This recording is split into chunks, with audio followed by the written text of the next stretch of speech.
Ellis Weber, A2 Media, Chatback. Was that everything? Take 1. 2. It's 2. Yeah, it's 2. Good work. Take 2. Cool. Right. So again, we're going to be talking about the media tech question. Yeah. Correct. Yeah. In your planning, in your research, in your construction and evaluation. So where do you want to start? Well, at the start. Go on then. Makes sense. So obviously we've set up. Pretty much the first thing we did at the start of the year was set up our blogs using Weebly. So essentially creating a website to put everything on, and that's sort of where everything else that I've done has gone. So obviously that has been quite helpful, quite easy to use website just to set up a blog. What is it about the website that you find particularly handy, or you said easy to use? Yeah. What is it about the? Well, it seems to do everything in a very simple, almost modular way. You just drag and drop stuff in.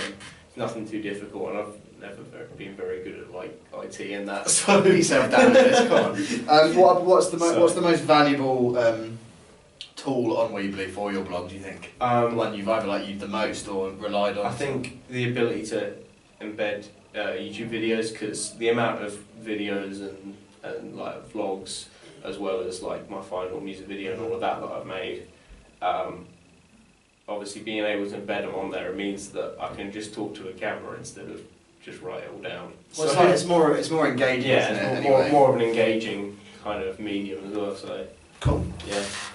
So that's Weebly. What else in your planning and research did you use in terms of media and technology? So in the research, obviously use YouTube, look at the artists' music videos, get a feel for sort of what we were the tone we were going for.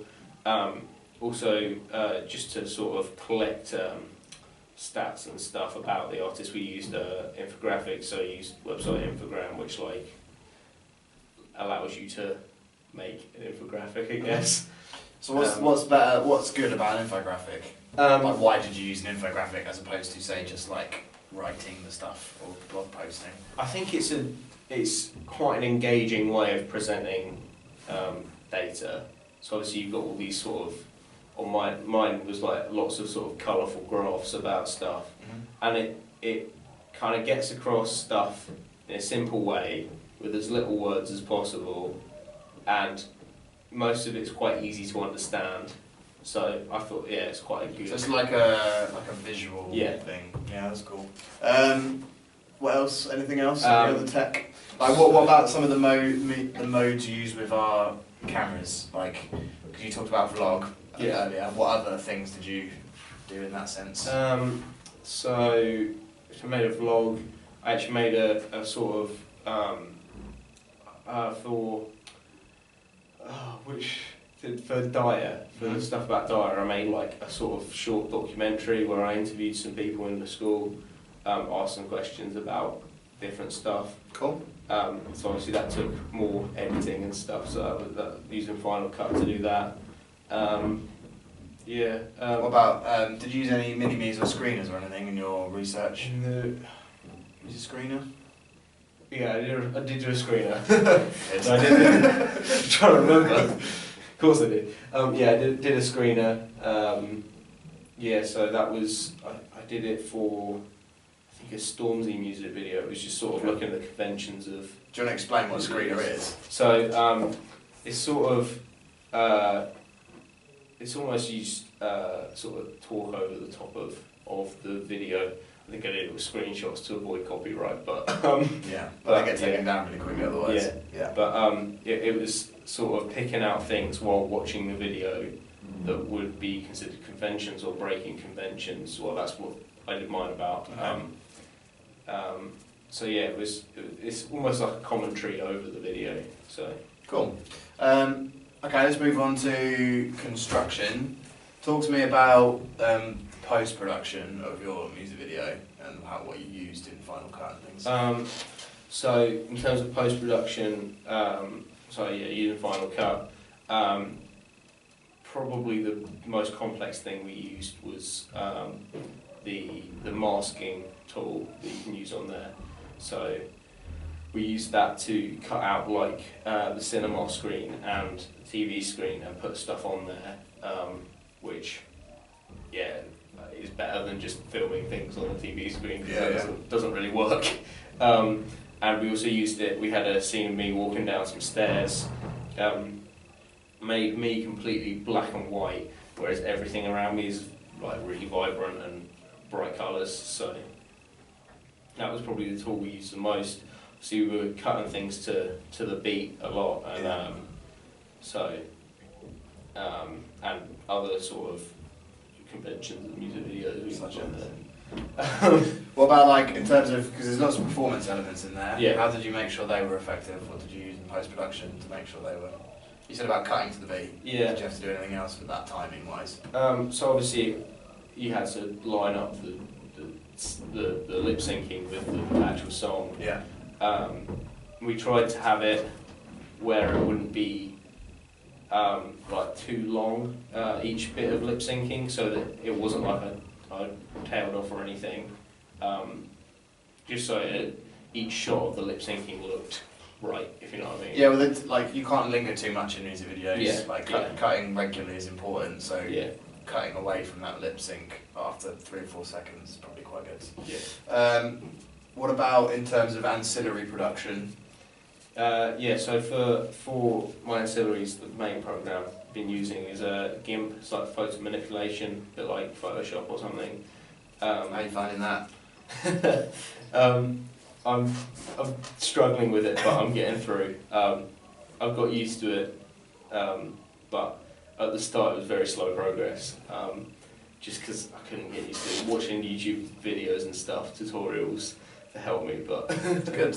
What techniques have you managed to get to grips with now then?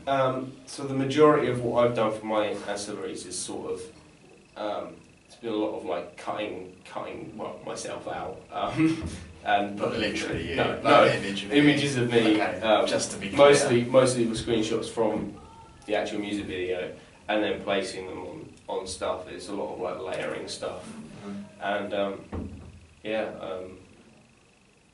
changing some colours slightly, but a lot of that it was already changed. Because you've got the images already. Yeah, I took the images from the music video, so a lot of the colour was already how I wanted it. Cool. So, yeah.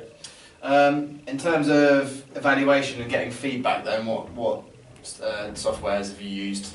Or are you going to use? Yeah, maybe. So I'm going to use SurveyMonkey for the ancillaries. Put basically a survey of people's feedback on what they like and don't like about them, and whether it fits with sort of the brand I've gone for in the music video. Which I've tried to fit with that anyway by actually using screenshots from my music video. Yeah. But and also used for feedback on the first cut of the music video.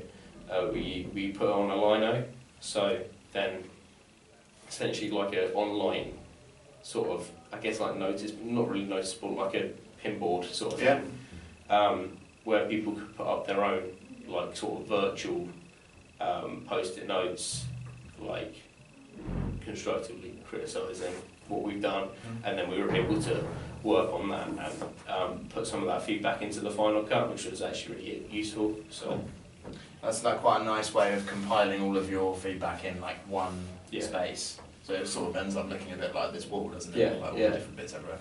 Excellent. Anything else that you want to talk about that we missed? Oh, how did you find the cameras? Did you use a Mini? This is because we're using a Mini. Yeah. What other did you use a Mini for stuff, or was it just Nikons? No. Well, I think I used a Mini for a couple of my vlogs, but the majority of the time I was using Nikon D3300. And what did you find the difference was between those two cameras? Which one did you prefer using? I prefer using Nikon. It's a bit better quality image, and you can't really do anything like focus and stuff on a Mini, whereas you can with the Nikon. You mean like manual stuff? Yeah, manually changing the focus, and I just found them more versatile in general. The one benefit I found with the Minis is, especially if you're doing a vlog, it's very hard to like frame yourself up with a Nikon, whereas this, because you can flip the screen around. Yeah. So I think there's pros and cons of both, but like for the music video itself and for a lot of my vlogs, I just used Nikon D3300. Because of the quality. Yeah, good quality. Cool. Anything else you want to talk about that we missed? I think we missed anything. I don't think so. I think that's everything. Cool. So, end as you started, please. Ellis Weber, A2 Media, take 2. Chatback. Chatback, take 2. That's the one.